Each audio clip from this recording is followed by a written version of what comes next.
یا ربی لک الحمد کما ينبغي لجلال وجهك وعظیم سلطانك الحمد للہ الذي هدانا لهذا وما كنا لنهتدي لولا ان هدانا الله اللهم اجعلنا من الذين آمنوا وعملوا الصالحات وتواصوا بالحق وتواصوا بالصبر فصلى الله عليه وسلم تسليما كثيرا كثيرا ثم أما بعد فإن أصدق الحديث كتاب الله وخير الهدي هدي محمد صلى الله عليه وسلم وإن شر الأمور محدثاتها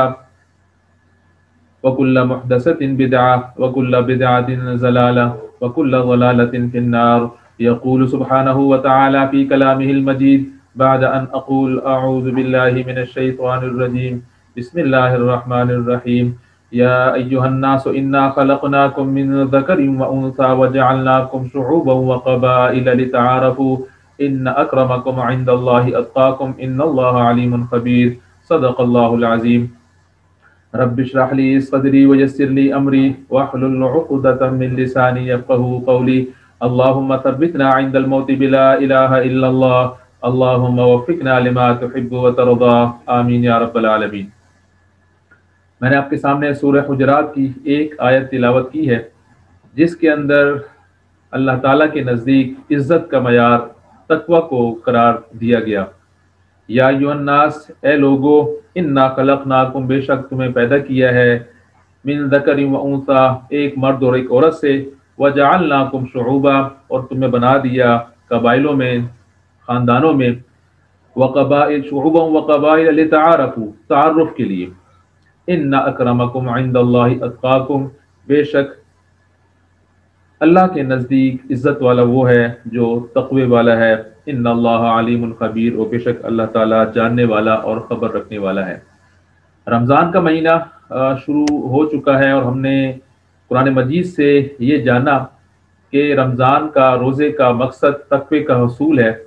اور یہ تقوی کا ذکر قرآن مجید کے اندر اتنی زیادہ مقامات پر آیا ہے جس سے اس کی اہمیت کا اندازہ ہوتا ہے. اور یہ پہلی آیت جو میں نے آپ کے سامنے تلاوت کی ہے 26ویں پارے سے سورہ حجرات سے، اللہ تعالیٰ نے آخرت کے اندر یا اپنے نزدیک جو کرائیٹیریا رکھا ہے عزت کا، مرتبے کا، مقام کا، وہ تقوی کی بنیاد پر رکھا ہے. اور اس بنیاد سے ہم جان سکتے ہیں کہ تقوی کتنی قیمتی شے ہے، کہ اس دنیا کے اندر ہمارے معیارات کسی کو عزت دینے کے کیا کچھ ہوتے ہیں کہ یا تو ہم دولت کی بنیاد پر کسی کو عزت دیتے ہیں کہ کون کتنا ٹھاٹ باٹ طریقے سے رہتا ہے، کتنے بڑے گھر میں اور کتنی بڑی گاڑی رکھتا ہے، یا پھر کچھ اور لوگ تعلیم کی بنیاد پر کسی کو عزت اور تکریم سے نوازتے ہیں، اور یا پھر جو ہے وہ کسی کے پولیٹیکل جو اس کا لیول ہوتا ہے اس بنیاد پر کہ وہ شخص ایم این اے اور ایم پی اے یا منسٹر ہے یا کسی اچھی عہدے پر فائز ہے تو اسے عزت کی بنیاد، اس کو عزت کی بنیاد اس کو دی جاتی ہے اور اس کی عزت کی جاتی ہے. لیکن اللہ تعالیٰ نے ان سب باتوں سے بے نیاز ہو کر کہ انسان کا معیار نہ ہی اس کی دولت کی بنیاد پر، نہ ہی اس کی تعلیم کی بنیاد پر، اور نہ ہی اس کی کسی دنیا کے سٹیٹس کے بنیاد پر ہے، بلکہ اللہ تعالیٰ کے نزدیک کسی کی عزت کا مرتبہ اور کرائیٹیریا وہ تقوی کی بنیاد پر ہے کہ انسان اللہ تعالیٰ کا شعور کتنا رکھتا ہے، اللہ تعالیٰ سے تعلق کتنا رکھتا ہے، اور اللہ تعالیٰ کے احکامات جو بتائے ہوئے ہیں ان کے مطابق اپنی کتنی زندگی گزارتا ہے. اسی طریقے سے سورہ قاف کے اندر ایک اور جگہ آتا ہے کہ وَأُزْلِفَتِ الْجَنَّةُ لِلْمُتَّقِينَ غَيْرَ بَعِيدٍ، اور جنت متقین کے نزدیک لے آئی جائے گی اور کچھ بھی ان سے دور نہ رہے گی، کہ جنتی کو جو متقی ہے اس کو جنت کے پاس جانے کی ضرورت نہیں ہوگی، بلکہ جنت اس کے پاس آ جائے گی اور جو کچھ وہ چاہے گا اس کو عطا کیا جائے گا.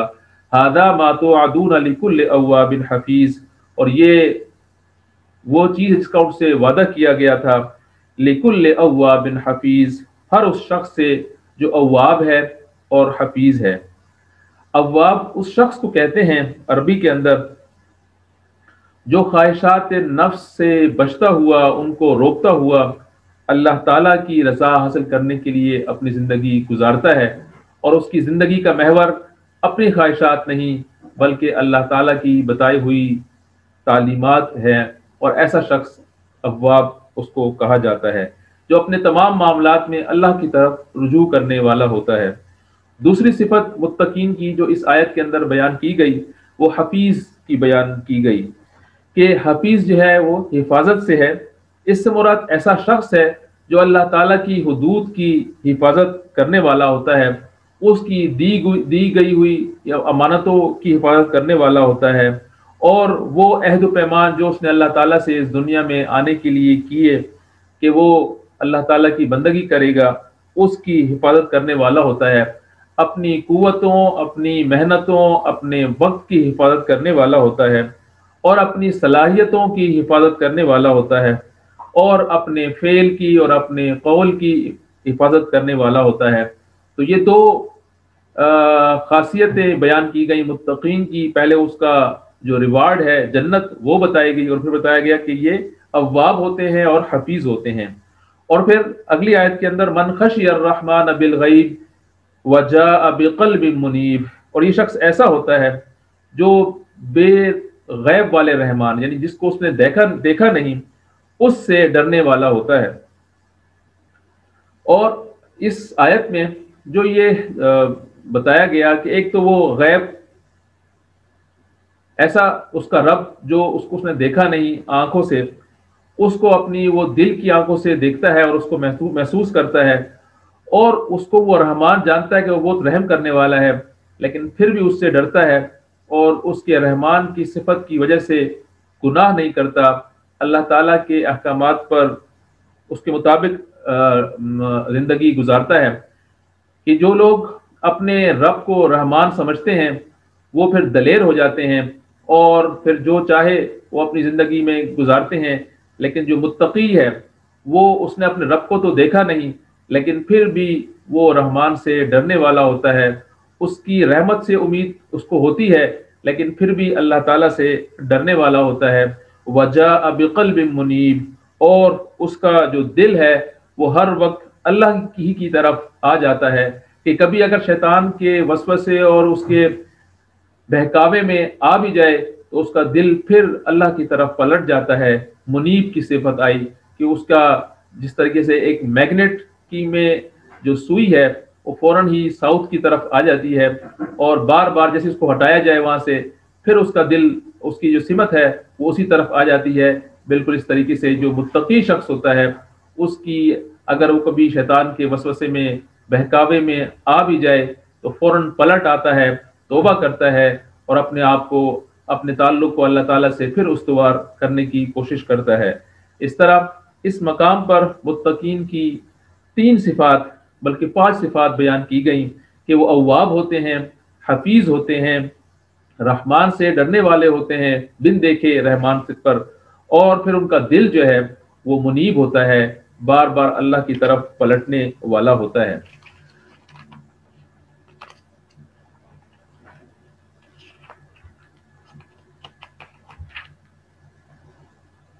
سورہ زاریات کے اندر اسی تقوی کا بیان جس پر ہم بات کر رہے ہیں کہ ان المتقین فی جنات وعیون آخذین ما آتاہم ربہم انہم کانوا قبل ذلک محسنین، کہ البتہ متقین لوگ اس روز باغوں اور چشموں میں ہوں گے، جو کچھ ان کا رب انہیں دے گا اسے وہ خوشی خوشی لے رہے ہوں گے۔ انہم کانوا قبل ذلک محسنین، اور یہ اس وجہ سے تھا کہ وہ اس دن کے آنے سے پہلے، یعنی قیامت کے دن سے آنے سے پہلے وہ محسنین تھے،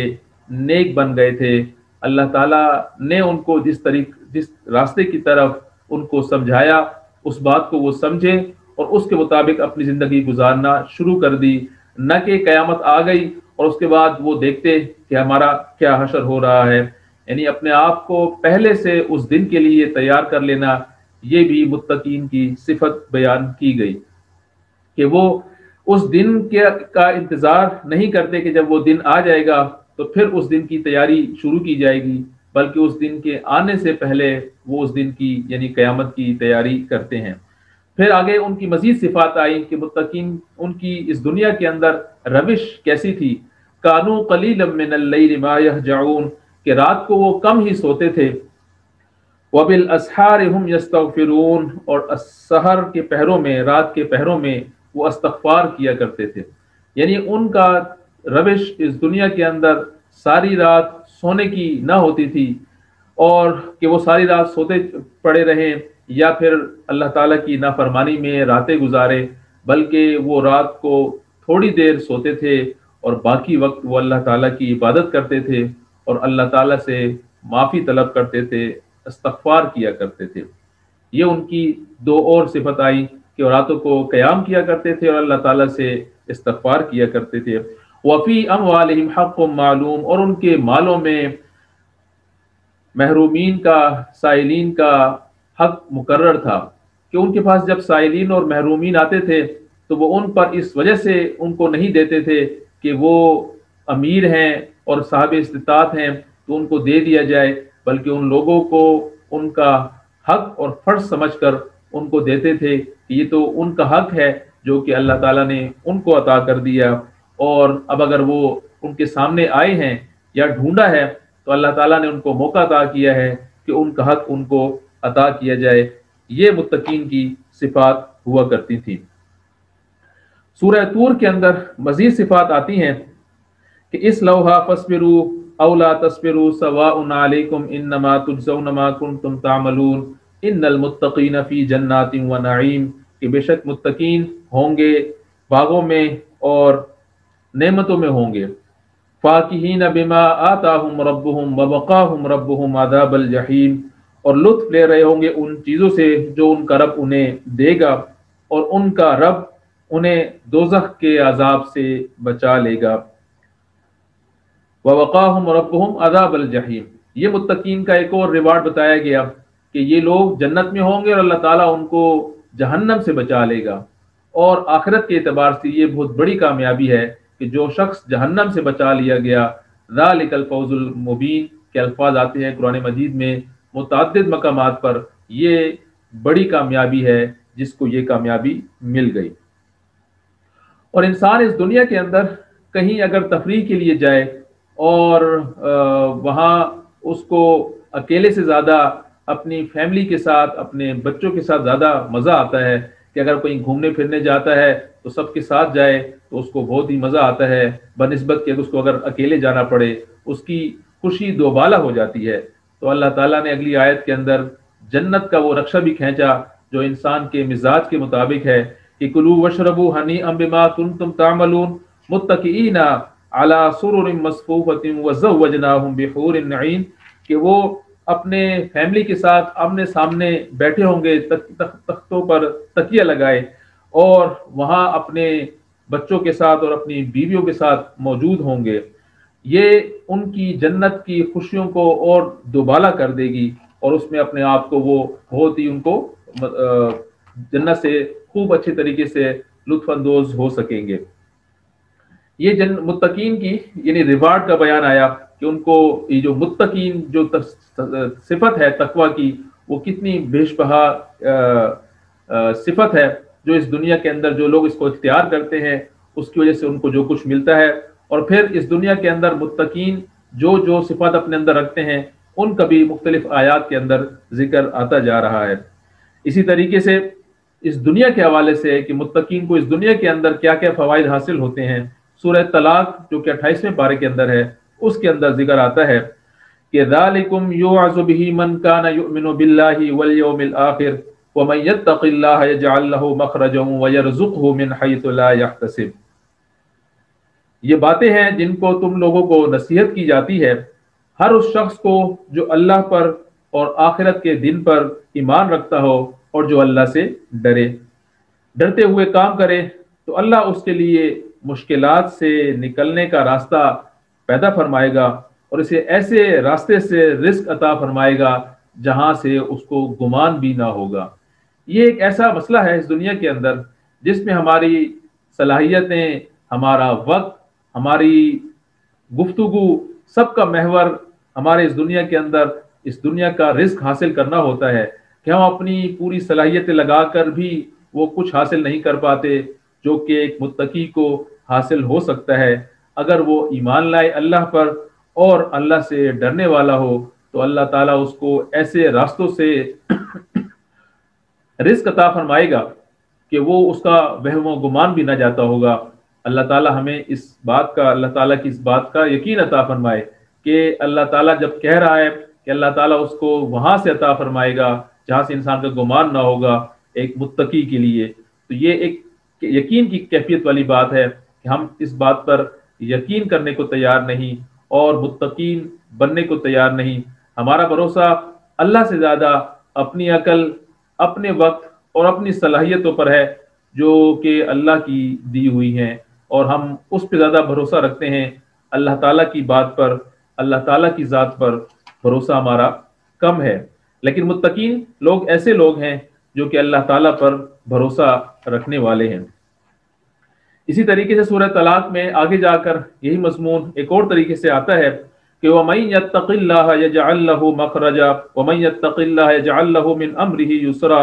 ذَلِكَ أَمْرُ اللَّهِ أَنزَلَهُ إِلَيْكُمْ، کہ جو شخص اللہ سے ڈرے تو اس کے معاملے میں وہ سہولت پیدا کر دیتا ہے۔ یعنی انسان کے مختلف معاملات ہیں، دنیاوی معاملات کے اندر اگر انسان اللہ تعالیٰ سے ڈرتے ہوئے زندگی گزارتا ہے تو اللہ تعالیٰ اس کے معاملات میں آسانی پیدا کر دے گا، اور اس آسانی کی وجہ سے اس کی اس دنیا میں رہنا اس کے لیے آسان ہو جائے گا، دنیا کے معاملات کو ہینڈل کرنا اس کے لیے آسان ہو جائے گا۔